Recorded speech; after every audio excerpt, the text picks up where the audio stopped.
Okay, guys, just got off the main stage at a Bitcoin conference. We got Mike Benz here. How you doing? Yeah, we were just talking about how crypto's evolved over the years. It's fascinating.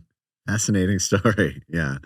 I mean, it's gone from, this libertarian pirate ship for people who want to build an alternative digital money system to a complete tool of the US government to save the US dollar. Rather than fight the dollar, it serves the dollar. All the liquidity comes from the fact that the stablecoin companies are buying US treasuries. So now it's like crypto is what will save us from China divesting of US treasuries and Saudi Arabia potentially moving off the petrodollar. And it's like Paul Ryan pumping it. You have like all these people who, the crypto libertarians hated and railed against. Now they're celebrating, record high Bitcoin prices.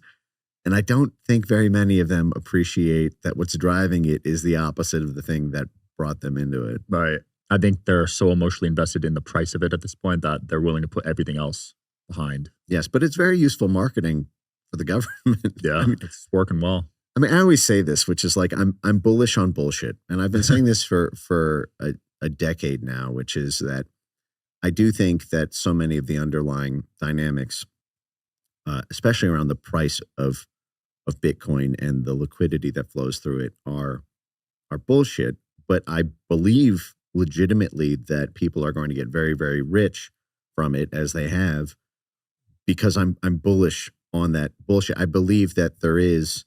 I'm bullish on the U.S. government maximizing dollar diplomacy. I believe in the U.S. government being hyper aggressive to prop up the U.S. dollar, and the stablecoins buy the treasuries to do that.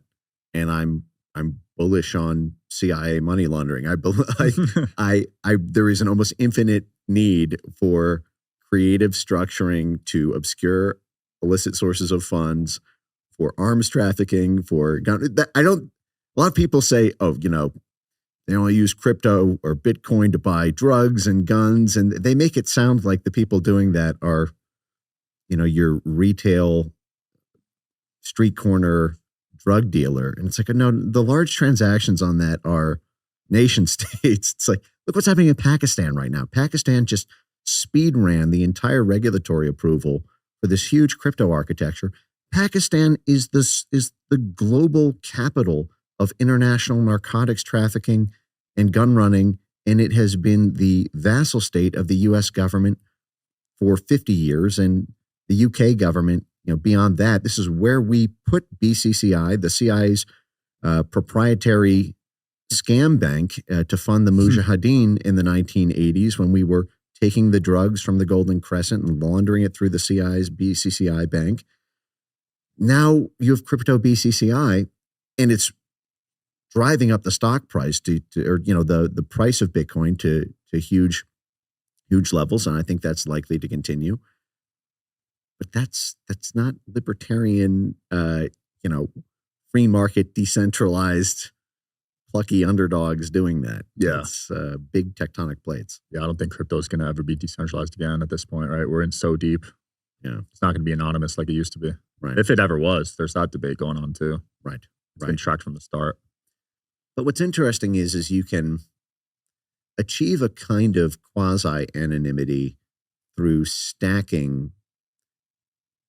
I think about James Comer, who was the head of House Oversight during the attempt to drill down into the Biden shell company issue. I don't know if you remember this. There was the head of the House Oversight Committee for the Republicans alleged that the Biden family was getting payouts from all these different shell companies, these LLCs with no operations. They would just move money through, and there were 38 of these that all had these wire transfers that moved through it and ended up at the Biden family.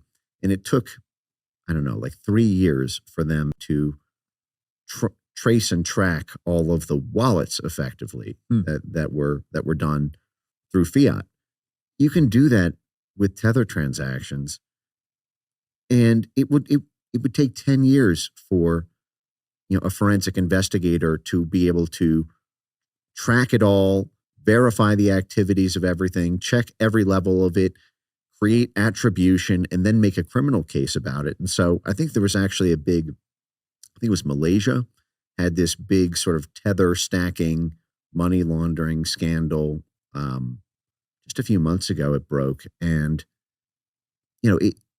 I think in a way you get quasi-anonymity because all you need to do is open up a new wallet, open up a new wallet. You don't even need to have the kind of registered agent to open up an LLC in the US. So I think it's very useful for all of that. And so I think a lot of the market is because that has become the new offshore Cayman Islands bank account that when Paul Hellowell, the CIA legal beagle, was setting up offshore banks for the CIA in Australia and Panama and Cayman Islands. And now you don't need to do that. You can just do it at a much faster, easier rate if you want to run a covert operation. Yeah. You start wondering how early the CIA was to crypto and if they got some mega wallets or something and if they're controlling the price at all too, right? Yeah. Yeah, it's possible. I don't know. I've seen a lot of arguments around it. I haven't seen a lot of evidence, but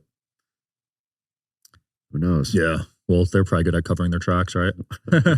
Unless you're on the case. You're really good at diving in there.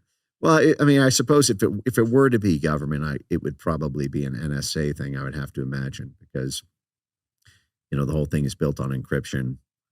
And, there could be some joint U.S. Treasury, NSA type operation there. But it would have to come back to the stable coins at some point, because that is because Bitcoin could be a threat to the U.S. dollar if its volume was not used primarily to gobble up dollars. Imagine, for example, if the stable coins were all Chinese and people all this liquidity in the Bitcoin space was buying up renminbi, and the renminbi was threatening to displace the U.S. dollar and creating this giant demand for Chinese dollars effectively rather than U.S. dollars. I think the U.S. might declare that a national security threat and, pass some law criminalizing it. So that, but if they're buying up U.S. treasuries, then suddenly it's a good thing, and all of the rah libertarianism will be very useful in selling that in universal human principles to the international community about why they too should transact in stable coins with U.S. dollars. What do you think the biggest threat to the dollar is? Do you think it's stable coins? Do you think it's BRICS? Well, I think stable coins right now are seen as the thing that props up the U.S. dollar. The threat by Saudi Arabia under the Biden administration to move off the petrodollar in 2027, I think they said, is a big one. But I don't know that they mean it. I think a lot of that was posturing against the Biden administration because there was such a big war between MBS and Biden and Obama. So it's weird. The Middle East politics in this play a weirdly big role. I think Saudi Arabia is very close with Trump world. And I think part of the perception maybe in Saudi Arabia is that they wouldn't let Trump win, and Saudi Arabia had to form these new alliances because it was a new world where it was going to be, the Biden clan forever.